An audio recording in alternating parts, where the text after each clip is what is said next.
უდანაშაულო ადამიანს რომელიც მართლა პედაგოგია განათლებული ქალია აბსოლუტურად გააზრებული აქვს რისთვის იბრძვის რატო აქვს პროტესტი ამ ხელისუფლების მიმართ იმიტომ რომ ის მოხსნა აი ამ აქტიური პროცესიდან და მისი სამოქალაქო პროტესტი ჩაახშონ უნდათ რომ გადაიყვანო ფსიქიატრიულ საავადმყოფოში. აი მართლა ყველანაირი ზღვარი გადაილახა და არ არსებობს გამორიცხულია აი მთელი გულწრფელობით მინდა მიმართო ყველას ჩვენს ეგრეთ წოდებულ ხელისუფლებას რომ შანსი არ არის არანაირი შანსი არ არის რომ მათ გაიმარჯვონ და თავისას მიაღწიონ. გავიმარჯვებ ჩვენ ხალხი აუცილებლად გაიმარჯვებს ჩვენი აბსოლუტურად ჭეშმარიტი სურვილი რომ ჩვენი ქვეყანა იყოს დემოკრატიული აუცილებლად გაიმარჯვებს კონკრეტულად ზია ამაღლობელი რომელიც კრებსითაც მართლა ყველას ჩვენი სინდისია. ეს ბრძოლა არ არის მხოლოდ იმაზე რომ ბიძინა ივანიშვილის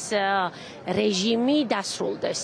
ჩემი აზრით ეს ბრძოლა არის ძალიან ბევრ რამეზე. სინამდვილეში ჩვენ გვინდა რომ დასრულდეს საბჭოთა კავშირი ყველგან სისტემები შეიცვალოს და ჩვენთვის ძალიან მნიშვნელოვანია თუ რა გვექნება ხვალ მათი წასვლის შემდეგ. და ჩემი აზრით ეს ამაზეა ეს ბრძოლა. არ არის მხოლოდ სახელების და გვარების წინააღმდეგ მიმართული. მე ასე მგონია და ასე მჯერა. აი თუნდაც ის ფაქტი რომ დღეს გავიგეთ რომ ის ფსიქიატრი რომელიც ნაზი შამანაურთან კავშირშია და წამებით მოკვდა მაშინ ნაზი შამანაური რომელზეც ჩვენ არაფერი არ ვიცოდით.